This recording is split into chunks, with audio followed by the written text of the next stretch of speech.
This segment of Bred to Win brought to you by Barristock, trusted by Australia's leading studs and backed by Kentucky Equine Research. Horses come first. Having had their multiple Group 1 producing sire Proisir crowned as New Zealand's champion stallion a couple of years ago, this year another Ritual stud sire has produced the Kiwi Horse of the Year, El Vencedor. So what's behind the success of the stallions at Ritual Stud? I caught up recently with John Thomson to find out.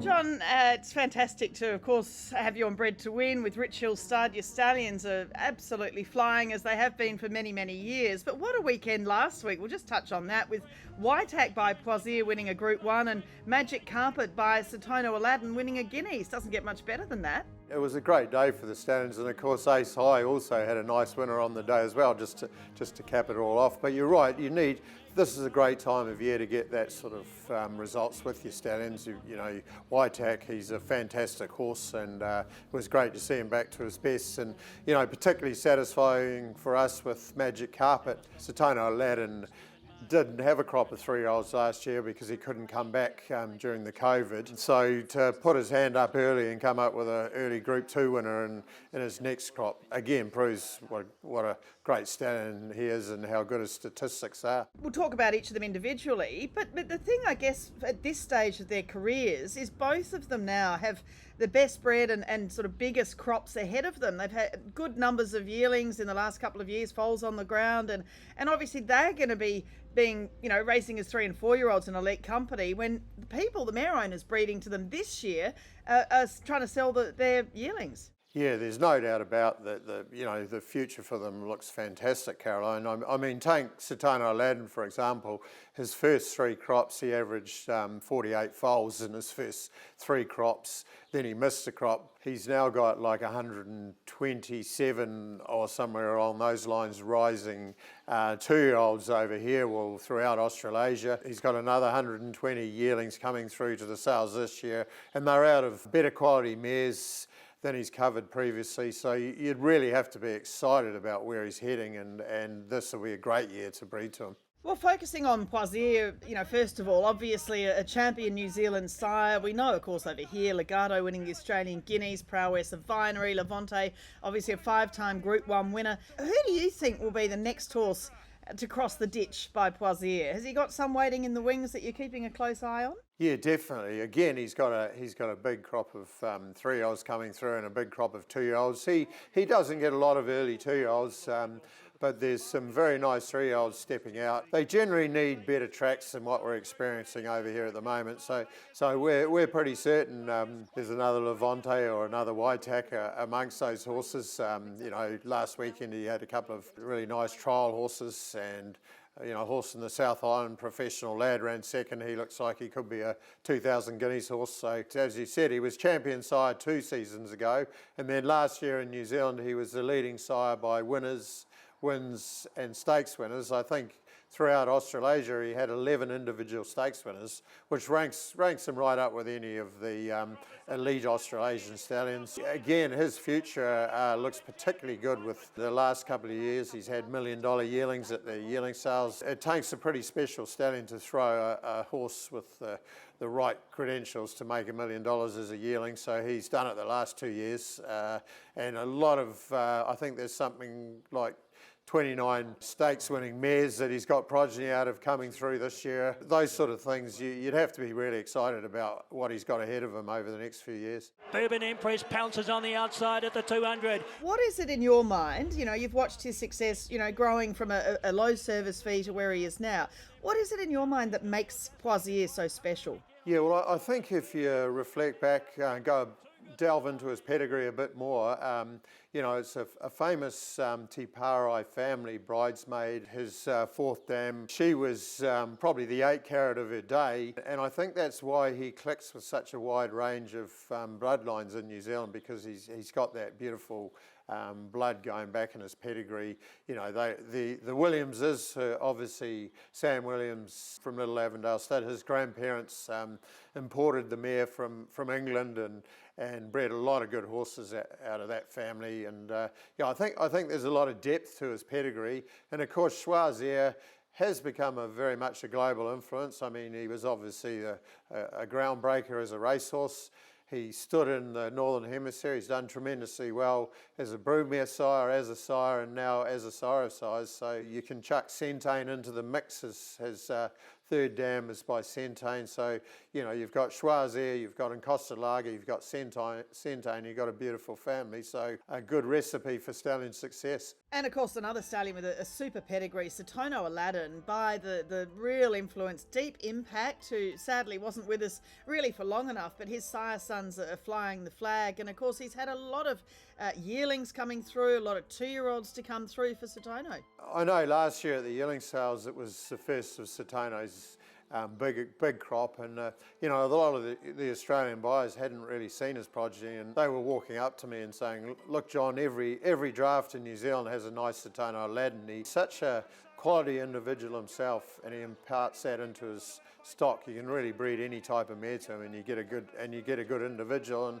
And his sire record reflects that. I mean, he's had a champion 2-year-old over here in Tokyo Tycoon. He's had a champion staying mare in Penny Wecker, of course, won the New Zealand Oaks, and then went on to dominate the Australian Oaks. And you know, 12 stakes winners from only 96 runners in Australasia. That's around about 12.5% stakes winners to runners. Those sort of statistics are, you know, they're up there with, you know, Dane Hills and Northern Dancers almost. So, you know, again, we're really excited with the big numbers he's got coming through and the quality mares and that sort of thing. And you're right about his pedigree, you know, out of a Stormcat mare, it can impart some speed. Second dam, Fapiano. Well, Fapiano was the broodmare sire of Northern Meteor, of course, has gone on to sire champion Stallion Zoostar. And then third dam by Nijinsky. So I think that's why it reflects his bloodline suit Australasia. And also there's a lovely mix of stallions in there, a blend of speed and stamina. He races a colt from 2, he was stakes placed 3 to 6. He won his Group 1 as a 6-year-old, and when we brought him to New Zealand, believe it or not, there was some criticism from breeders that that he won his Group 1 as a 6-year-old, and I said, well, surely that's a great thing. He was tough, he was sound, he performed, at all levels, right through from 2-year-old to 6-year-old. That's got to be a huge advantage as a stallion prospect.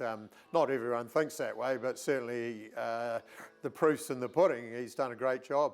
And Ace High, of course, he's the youngest of your crew there, your stallions in the barn. The High Chaparral line just continues to fly. You know, we call him the last great son of High Chaparral to retire to stud. He was a dual Group 1 winner in Australia.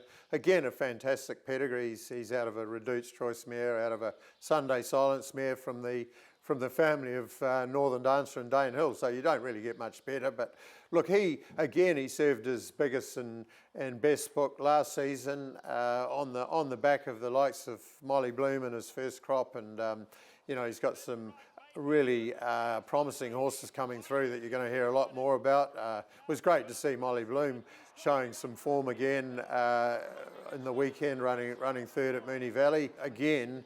You know, he's got some really nice progeny of some lovely mares coming through over the next few years, and you're going to hear a lot more of them. El Vencedor with 100 to go. Shut the gate. And shocking, well, we know the great run Street Cry, his sire is having a sire, son, Street Boss really leading the way with 2-year-olds, which is fascinating, just showing that the versatility of the breed. But El Vencedor, 3 Group 1s this year, New Zealand Stakes, Ataki Maori and the Herbie Dyke, and Horse of the Year in New Zealand. So huge congratulations on that. Your Stallion, your Melbourne Cup winner, Mackay Diva Stakes winner, siring a Horse of the Year.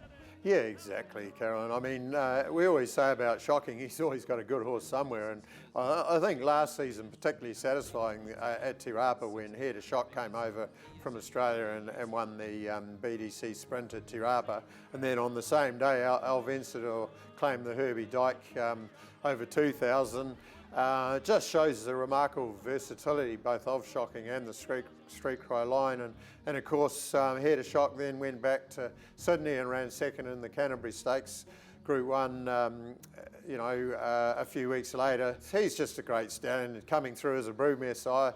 Obviously fantastic that Waitak, Proisir's Group 1 winner last weekend, was out of a Shocking mare, so that just adds to the Shocking story really. He's never had massive numbers to the racetrack, but he's certainly one of our, elite sires, and he's always got a good horse running around somewhere. And of course Vadamos, who's not back this year, but La Creek won the Group 1 Ataki Maori last year and was just beaten in Waitak's Group 1 last weekend. And With Your Blessing won the Bill Ritchie only a couple of weeks ago, and Real Class Island Life Group winners this year. So he's on an incredible run. Yeah, look, Vadamos was a beautiful looking horse, son of Monson, and he was from a beautiful family.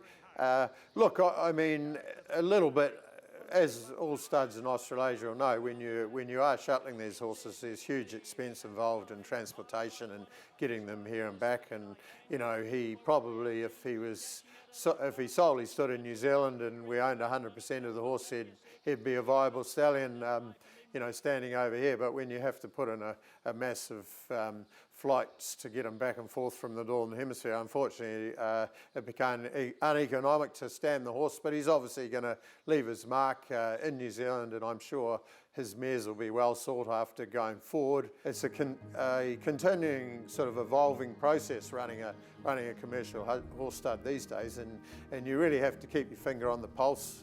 We're proud of what the Stallions have achieved. And look, I guess you could say they're all tough, talented racehorses with good pedigrees. It doesn't guarantee success, but it certainly helps.